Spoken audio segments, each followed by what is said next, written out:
It's now time for Thankful Thursdays, presented by Fionia Salmon. Hi, everyone, and welcome to Thankful Thursdays. I am your host, Fionia Salmon. A warm welcome to viewers on Facebook and YouTube. Thank you so much for tuning in. If it's your first time here, Thankful Thursdays is a platform which provides useful life tips and advice from entrepreneurs and professionals across various disciplines.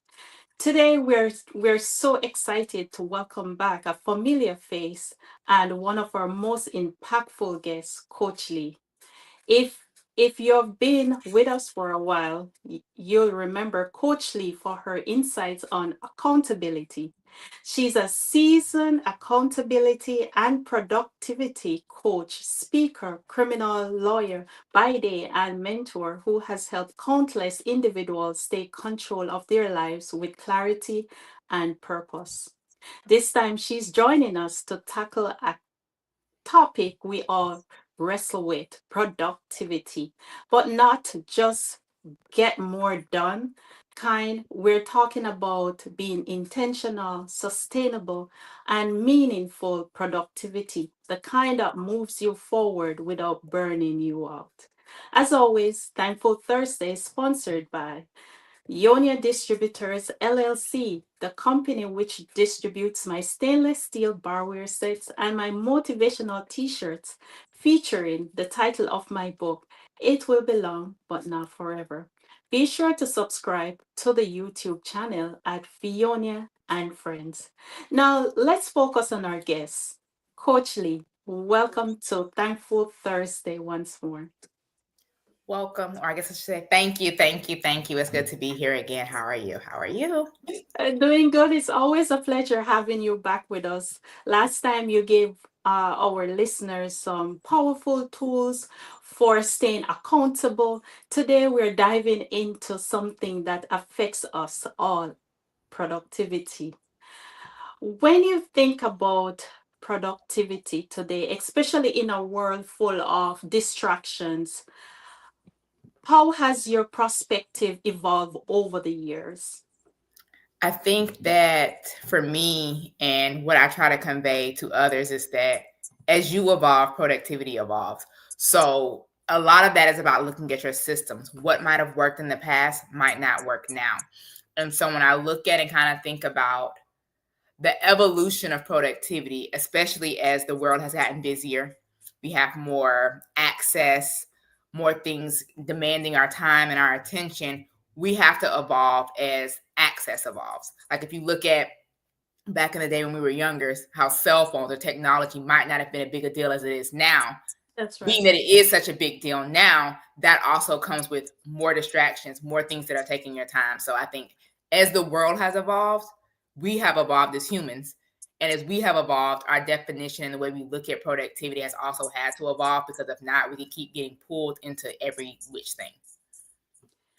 Thank you so much. So now we're going to dive a little bit personal. Can you walk us through a typical day? What does a productivity day looks like for you?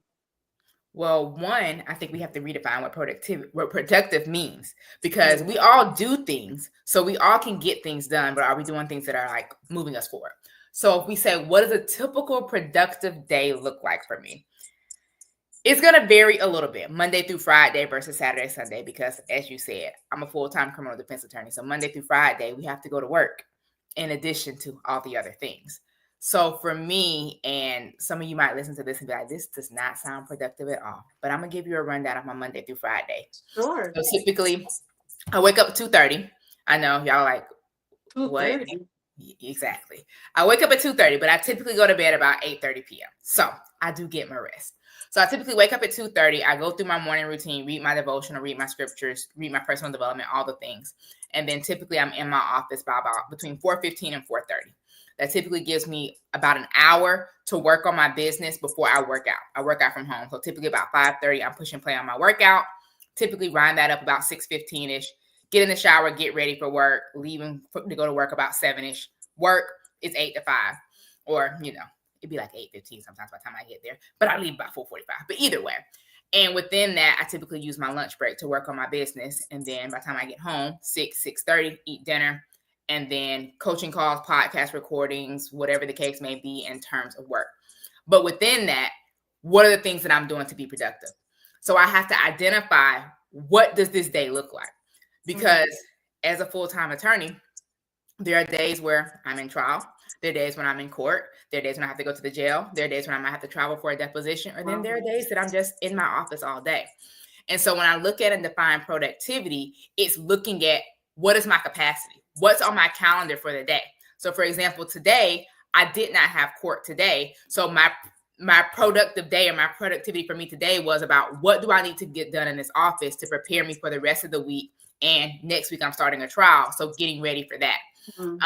And then even outside of that, knowing that I had the podcast recording with you this evening, to be able to say that, hey, when you get home, number one, pack you a dinner that you can either heat up and eat before you leave work, or you can eat on your drive home, so that by the time you get home, you just need to make sure, you check your tech and you're ready to go for recording time. And then after this, I'll probably plan my day for tomorrow. So a typical day of productivity, I think we have to redefine that, because no 2 days are going to be alike. Even if I go to work every day, come home and do the same things every day, what happens within that time of the day, within that work day, within the time that you're at home, is going to vary. So one, I don't think there's a typical productive day or what productivity looks like, but that was kind of my rundown of what my today looked like. Oh, wow. That's a whole lot.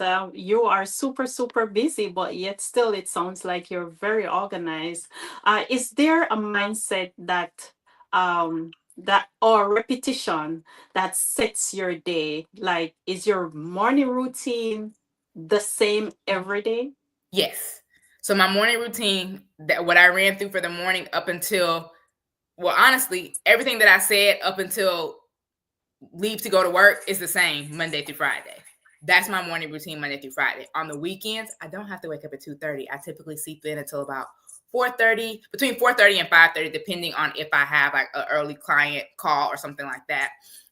But either way, on the weekend, when I wake up, I still go through that same morning routine of read my devotional, do my personal development, read my books, all of those things before either coming straight into the office and getting my workout in, or going for a run before starting to work on business tasks, or if it's Sunday, heading to church.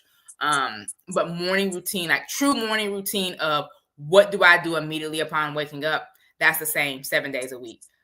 The time that it starts or the time that it ends might vary, because on the weekend, sometimes you got a little bit more time to be a little bit more lazy, so you might not be going straight through it. You might scroll social media for a little bit, or do a couple other things before you finish the morning routine. But my morning routine is the anchor for my day. And yes, it's the same 7 days a week. Coach Lee, you are so structured. Do you think that it can be negative to be this structured? Yes, but no. Yes, in the sense of, if you're not willing to be flexible with your structure. So yes, I say this is my same morning routine 7 days a week. The time might change, but at the same time, if I'm traveling, if I'm out of town, I do still try to get these things done, but oftentimes they might not happen back to back. Meaning, if I'm traveling, like whether on vacation, traveling for work, even just going to my parents' house, typically there's going to be some distraction in the morning. And so I might not get everything done back to back in the same quick succession, I guess you can say, as I would if I was home by myself or in my normal environment. I might have to break it up. Like, okay, I'm going to do my devotion part now. I'll come back and read my personal development later, and kind of piecemeal it together. But for me, as long as I get parts of that done, it's going to help anchor me to set the tone for my day. So yes, it can be bad if you're not able to be flexible and to be able to pivot when situations or circumstances don't allow you to get it done the way you want to get it done. Thank you so much for sharing that. You're tuned into Thankful Thursdays. I am your host, Fionia Salmon. Today's guest is Coach Lee. We are talking about intentional, sustainable, meaningful productivity, the kind that moves you forward without burning out. Thankful Thursdays is sponsored by Fionia Distributors LLC, the company which distributes my stainless steel barware set and my motivational t-shirts featuring the title of my book, It will be long, but not forever.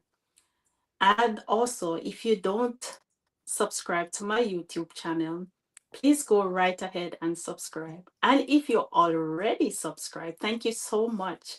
Keep sharing the content in your circle and beyond. Now, let's get back in the discussion with Coach Lee. Now, most of us want to be productive, but we run into roadblocks like mentally, physically, or just through bad habits, because I do have some bad habits as well. What are some of the most common productivity traps you see your clients falling into? Trying to do the most, trying to put too much on the to-do list and trying to get too much done. Overscheduling. So overscheduling and trying to do too much.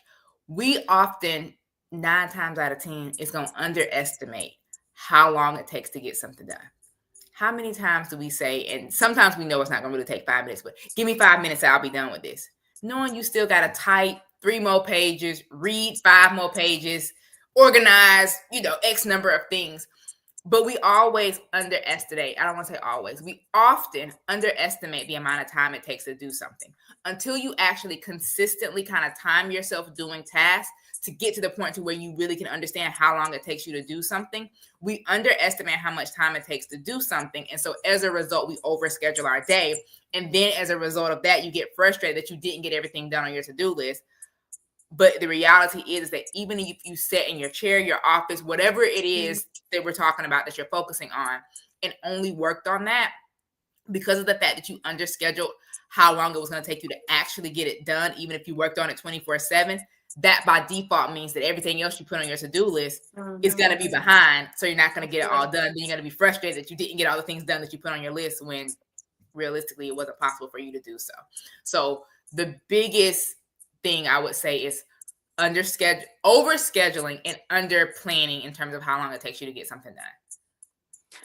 Sometimes I wish that there are more hours within a day. How can someone recognize the difference between being busy and being totally productive? Well, number one, even if you wish for more hours in a day, all you're going to do is fill it up with more stuff. There's always something else to do. Even if you got everything that you wrote down on your to-do list for the day done, there's always something else that you can do. There's always more work to be done. We're never done working. Even if everything is done, there's always something else. Like even if you clean your house, for example, let's move something that could be a little bit more finite. You might finish, washing all the clothes, folding them, drying them, putting them up. And then you're like, okay, I finished everything. Then you're like, oh, I should vacuum the floor. I should sweep. I should mop. There's always something else to do.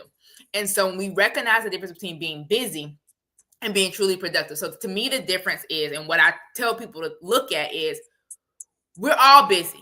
We're always doing something, but are you doing things that are moving you closer to your goals? So being busy is often that busy work. Those things that aren't and they say in the business world, those business moving or needle moving activities are the things that you're quote unquote busy doing, things that are going to push you closer to your goals. I want to lose weight are the things that you're busy doing, meal prepping, going to the gym, walking, getting rid of junk food in your house or whatever? Or are you busy complaining about how busy you are, complaining about how tired you are, making excuses about why you can't go to the gym? That's right. The first is productive. The second is in no way productive. And so I often try to use examples of things not truly in the quote unquote productivity world so that people can relate to it and really look at their life and say, all right, I did that the other day, or, whatever it might be. But the big difference between being busy and being productive is, what is the result? Are the things that you're busy doing helping you, truly helping you, okay, I want to save. This is helping me save money. This is helping me make money. This is helping me do these things. Or are these just busy tasks so that I can keep saying I'm busy and I wish I had more time in the day, or I would, but I'm so busy. And all you're really doing is talking about how busy you are and you're not actually doing it. Is there a system in place or framework that can actually help us to regain our time and energy? My favorite thing is a brain dump in a to-do list, because if we're talking about regaining our time, if we're talking about controlling our time, do you know where your time is going? So whether that be like looking at your calendar to see what's on your calendar, or are the things on the calendar the things you're actually doing? And if you look at that in relation to like, where does your time need to go and where are you actually spending your time? And so when I look at and think about like, how can we regain control? Because like the thing I like to say is that I help clients find the hidden time of your day. I'm not making more hours. Like, we still got 24 hours in the day. But what I'm helping you to do is find the gaps, figure out ways that you might not be using your time most efficiently or most effectively. Like, you have all these calls you need to make, but you're in your car commuting to or from work an hour, hour and a half each way. Could you be making some of those calls then? Pretty much everyone's car, for the most part, has some version of like hands-free, Bluetooth, things like that, to where you're not having to touch and hold the phone and manipulate it. It's stop signs, it's red lights, like, even if you had to call someone. But are we using our time in a way that's beneficial? So when we talk about like regaining control of your time, that's kind of what I'm talking about looking at. Are you deciding that you want to sit on hold with somebody for 3 hours at a time and then you just literally just sit on hold with them for 3 hours instead of folding up the clothes you've been meaning to fold up, instead of, taking the dog for the walk, instead of grocery shopping, like whatever it might be. Like, are we putting our time to the best use? So when we talk about regaining control of your time, you need to actually look at where your time is going so you can see, am I controlling my time or am I letting my time control me? It's like, am I running my schedule or does my schedule run me? Am I running my calendar or is my calendar running me? So regaining control of your time, which in turn means your energy as well, because it goes to your capacity, is about who's in control. So if you want to take back control, that means whatever you're currently letting run your time, your kids, your husband, your job, your co-workers, your boss, your clients, as a business, your clients, you have to put yourself back in that driver's seat and say, no, that's not going to work. So regaining control or taking control of your time is about boundaries. And the boundary is, who am I really allowing to control it? Because if you're regaining control, that means I'm taking back the control from whoever might have had it that was not me. That's right. Is a part of regain control means to put things in order of priorities? It can. It definitely can. Because if you don't identify, like I said, where is your time going? What are you using your time for? Then that likely means you're not understanding your priorities. So yes, regaining control of your time or taking control of your time is understanding what is the priority. Like today, this morning on my stories, I had said to myself, like, well, not to myself, because I guess I was talking on my stories to whoever listened. But I had said that today, the focus for me for today was do what's on my list and don't be trying to do all this extraneous stuff. Because I can be guilty just like y'all can be guilty of losing focus on what it is that matters. And because I have a trial that's starting next week, I know that my time this week is limited because next week I'm going to be stuck in court all week in trial. So I need to make sure that I'm getting done the things this week that's going to make sure that, number one, I'm set up for next week for the trial itself, that I'm set up next week for if clients are going to be looking for me, if my coworkers need something, if my boss needs something, the things that I know about that need to be taken care of. What can I do and how am I using my time? And even outside of work, like when I look at business, because of that as well, I need to typically, I use the last week of the month to plan for the month ahead. That will be next week. If I'm going to be in trial next week, I'm not going to have the capacity to be planning for my June month in my personal life and in business if I'm stuck in court. So that means this week I need to front load as much as I can to do so. So yes, I know my priorities for this week. I literally even made, and it's right here, I made like a mini sticky note. Sunday, I was sitting in bed and I was doing my journaling. And I was like, I know I did my brain dump and made my to-do list for the week. But within that, I need to pinpoint the 3 to 5 items that are like my top focus. Like these 3 to 5 things must happen because it's going to make sure that I'm set up for next week.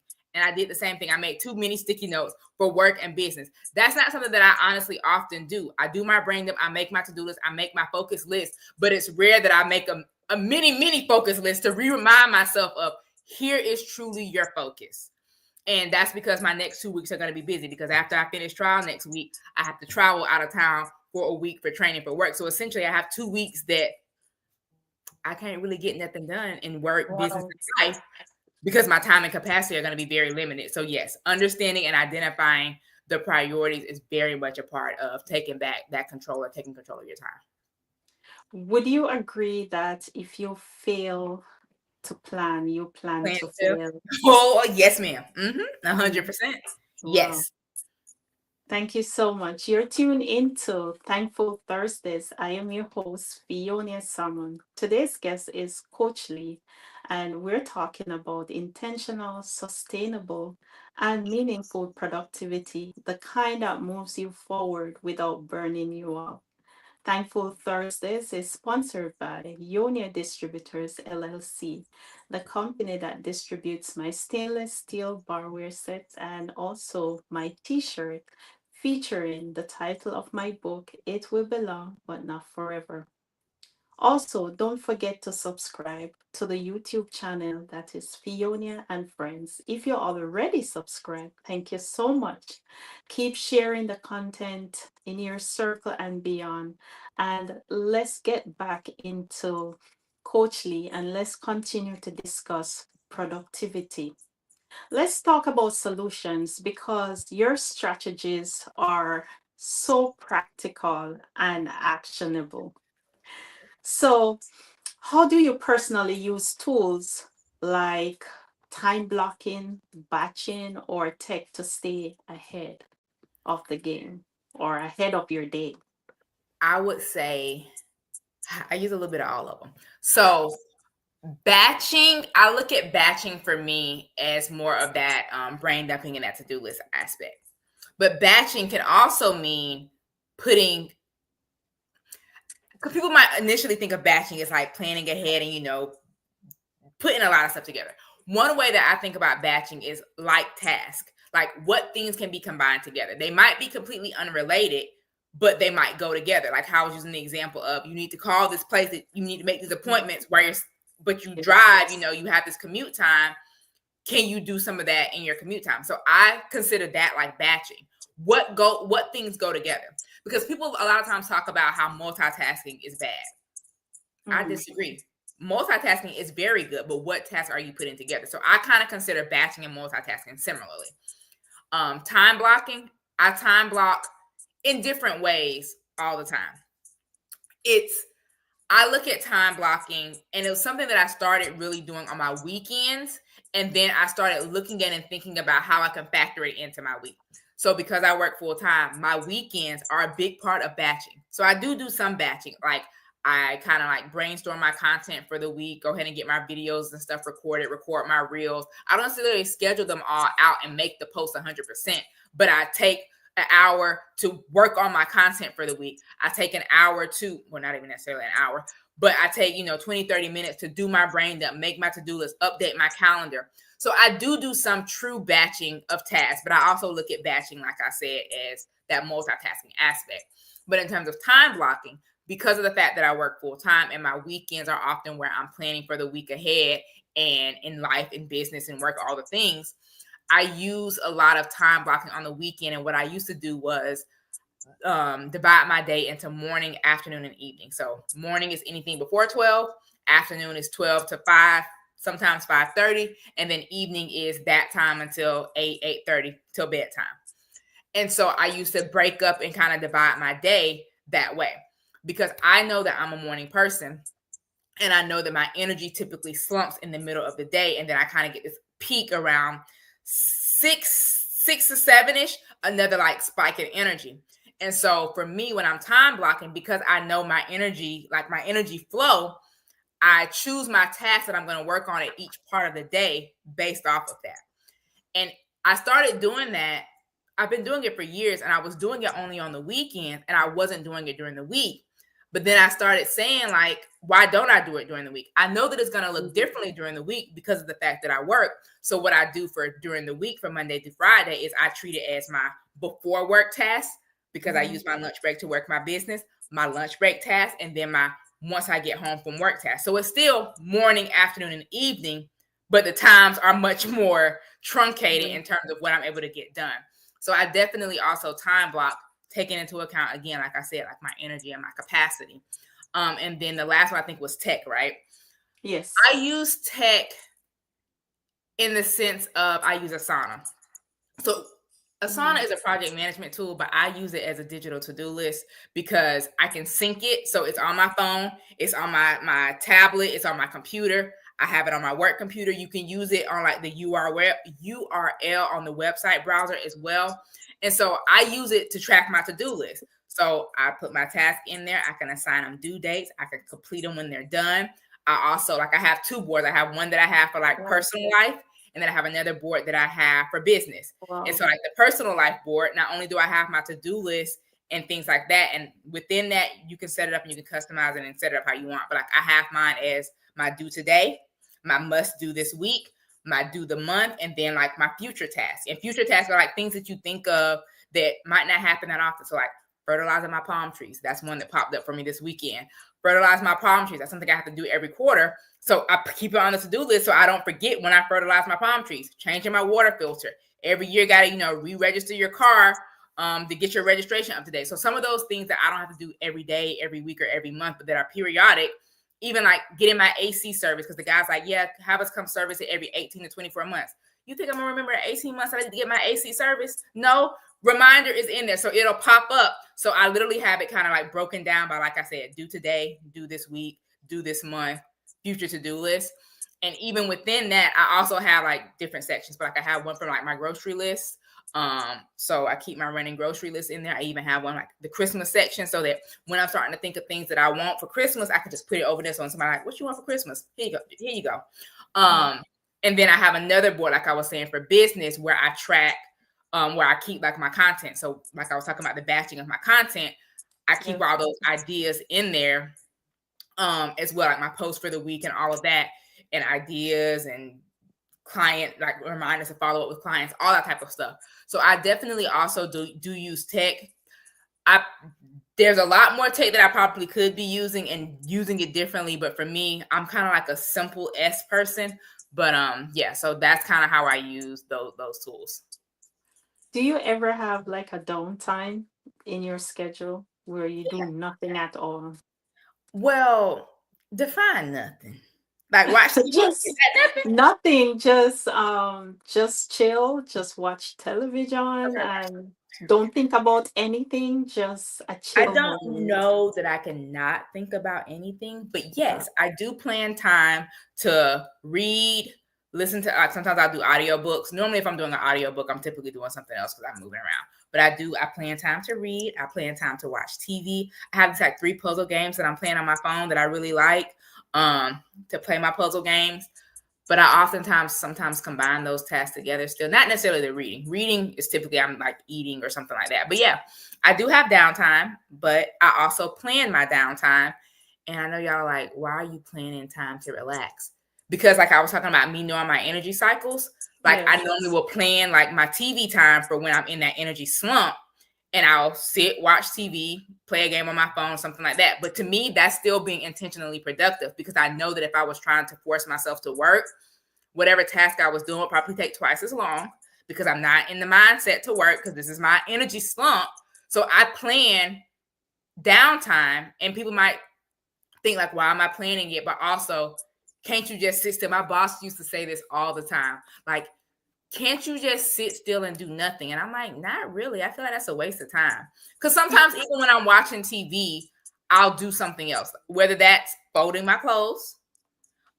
If like when I wash clothes, I oftentimes will literally save my clothes to fold them like till my TV time. So that while I'm sitting there watching TV for the next hour or 2 hours, I'm folding up those clothes. I sometimes, even when I'm watching TV, like I might start brain dumping or making my to-do list for the next day. So me literally sitting still and doing nothing is very much a rarity, but I do plan time to read, watch TV, and play my games on my phone, my puzzle games. So yes, but no, maybe not the way you were thinking. Now I see why you are a very effective lifetime coach. In your view, how does improving productivity impact on a person's overall well-being? I think it helps you to find fulfillment. And by that, I mean, like I said, we all do things. It's not that we can't do things, but we often are frustrated with the lack of things that we've done or how we've wasted the day, wasted our time, X, Y, and Z. And so for me, when I look at improving productivity, you'll start to find joy because you'll be like, I can get things done. Look how I did that. And as you continue to work to get things done, you start building up the mental fortitude. Let's use that word. You start building up the mental fortitude to kind of reinforce your ability to get things done and to show up for yourself and to make progress. And so because of that, it often will make you want to keep showing up. So it's kind of like a kid. And we're nothing more than big kids. If a kid is learning how to walk, you start cheering them on, even when they, they're at that shaky level, you cheering them on like, you got this, you got this. They take a couple steps and they fall down, you still cheer them on. Once they start, trying to run around, like you're really cheering them on. So for them, if you look at that, like learning to walk as productivity, the more you practice it, the better you'll get at it. And so that even though there are going to be times you make mistakes because we grown. How many times have you been walking somewhere, you tripped over your own feet and you don't understand how you almost fell? We've been walking for how many years and we still be about to trip and stumble sometimes. So when you compare that to productivity, no matter how much you practice and do, yes, you're going to get better. You're going to stumble less. You're going to almost fall less. You're going to make less mistakes the more you continue to do it. And because of that, you'll start to see that I can get through this. I can get past it. So even when you have those stumbling blocks, you will be able to say that it's just for a moment. It's because I'm off my schedule. It's because, I'm traveling. There was this death in the family, whatever it might be, but you're able to ultimately get yourself back on and continue to go as well as grow. So I would say that it helps to give you that sense of fulfillment, give you that sense of joy, and to show that you can, you will, and you are able to get things done and to continue to improve and make progress. So can being more productive help someone discover clarity in other areas of their lives? Yes. When I say I help you find that hidden time in your day to pour back into yourself as you pursue your goals, your purpose, and your life passions, I mean that. Because when you find this time, like if you find time that you didn't know you had, if you're able to find two examples, you said you wish you had more time in the day. If I gave you 2 blank hours right now, what would you do with it? And it could be, maybe you do want to work on your business, but maybe there's this passion project you've wanted to do. Go back to school, learn this new craft, take up a second language, fill in the blank. So when I talk about helping clients to find the hidden time in their day, I want them to then take that time that they didn't have, or if I had time, I would blank. By me helping you find that hidden time, you now have the time for that thing that you always say, if I had time, I wish I could, that thing. And so because of that, you unlock not necessarily clarity, but I guess it does go to clarity as well. But you unlock that time to pursue those things that bring you joy. And the more that we're able to pour into ourselves, the more we have for others. So right now, we're giving to others, and we feel drained. But when we flip that and pour into ourselves, you don't regret, resent, or feel spiteful, hateful, whatever other potential negative words you want to use when it comes to that friend, that family member, your coworker, your boss asking you for this favor, because you filled yourself up and you like, you know what? Yeah, girl, I'll switch shifts with you. Or whatever the thing might be, because you're like, you know what? I have the space, the time, the capacity, and maybe you might even hear what they're asking you to do it for. And you like, I remember when I had time to do that and I enjoyed it. You know what? Yes, I will help you in this way because it's going to give you that joy. And now create this circle of life. I will go ahead and fill in the blank. If I had 2 extra hours in my day, I would do more outdoor activities. Yes. So that's what I would do with my extra 2 hours. And it's springtime. We got extra sunlight. We're in that perfect season for that outdoor time. Definitely. You're tuned into Thankful Thursday. I am your host, Fionia. Today's guest is Coach Lee. We're talking about intentional, sustainable, and meaningful productivity, the kind that moves you forward without burning you out. Thankful Thursday is sponsored by Fionia Distributors LLC, the company which distributes my stainless steel barware set and my motivational t-shirts. featuring the title of my book, It Will Be Long, But Not Forever. Be sure to get yours, and while you're at it, please purchase a copy for a friend or a loved one. Also, don't forget to subscribe to the YouTube channel, Fionia and Friends. If you're already subscribed, thank you so much. Keep sharing the content wide and far. Now, let's get back into the discussion with Coach Lee. We have talked about the how, but let's also talk about the why. If someone feeling overwhelmed or unproductive right now, listening or watching, what's one small step they can take to begin shifting their day or to let their day look a little bit more productive? Well, if you listening to this, you already on the right track. And the second thing, if you wanted to work with me, but the realistic, like the real answer is like, if you're really feeling like overwhelmed and unproductive, my favorite thing to tell someone to do is to do a brain dump. Get those thoughts out of your head. We often feel overwhelmed because we're trying to keep so many things in our head.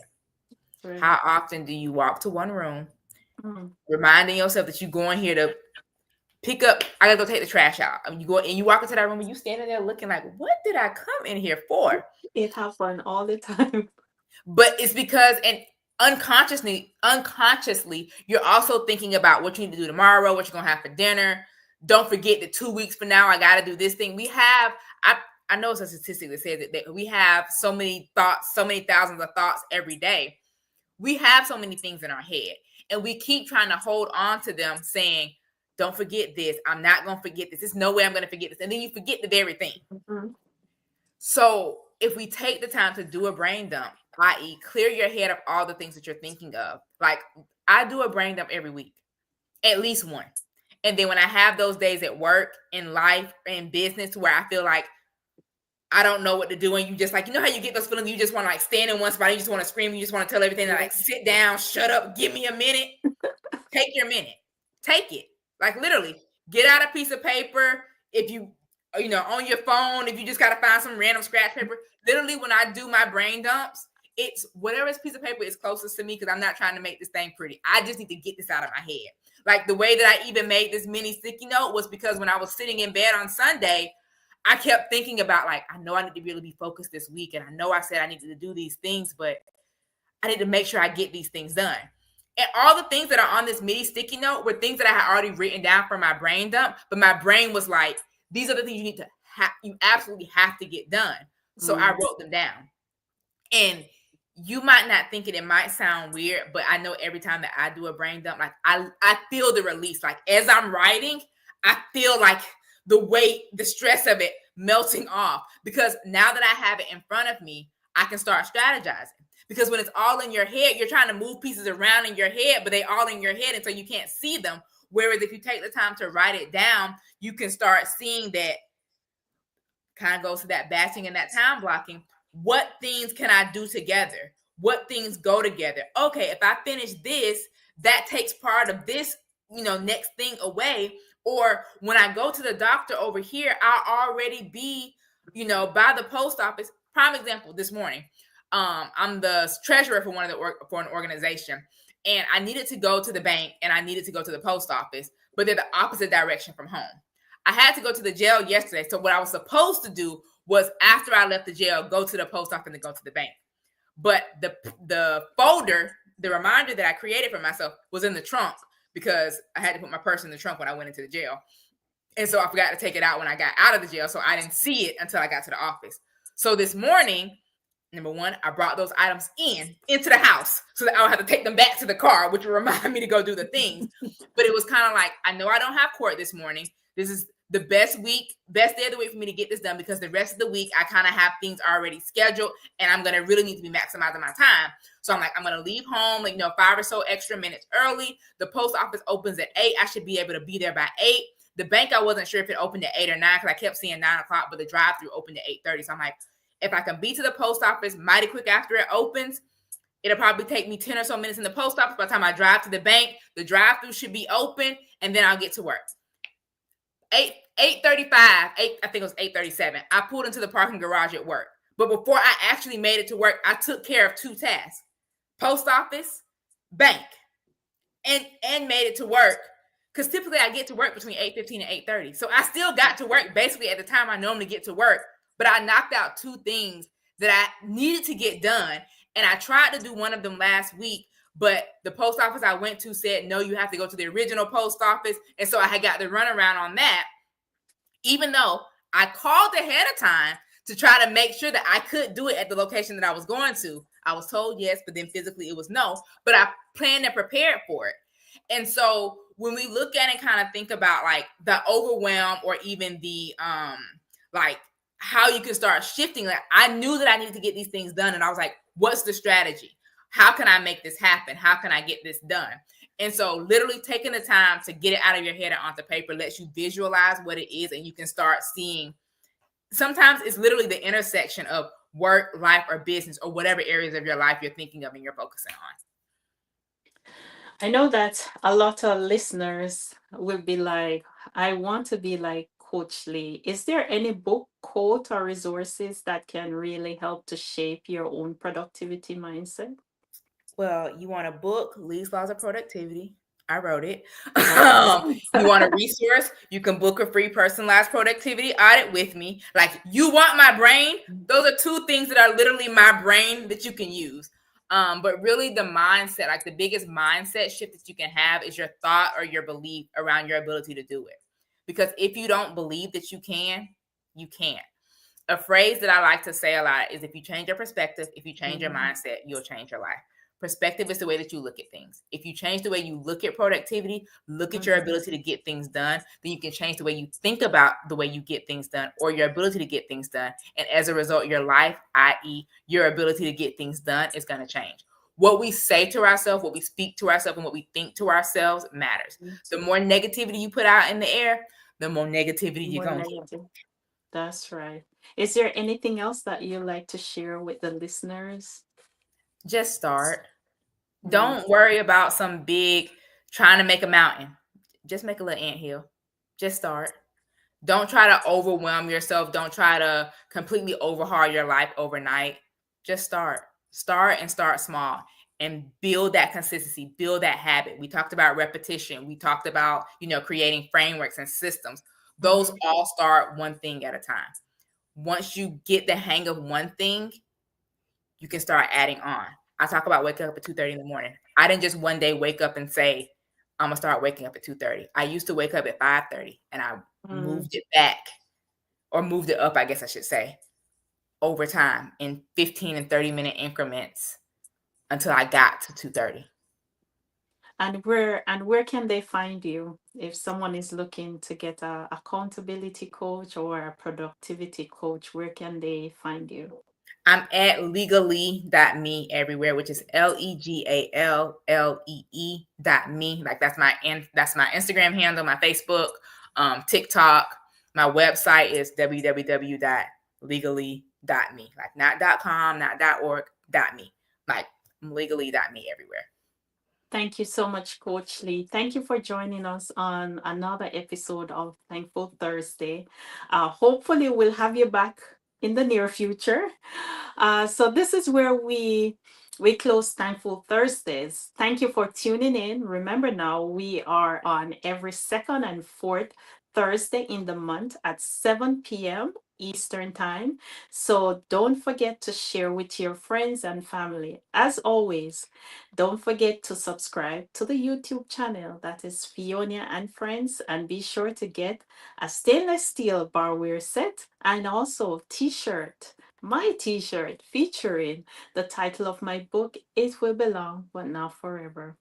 In the meantime, I'll be back on June 12th with more Thankful Thursdays. Watch all my social pages and you'll see who the next guest is. Until then, I am your host, Fionia Salmon.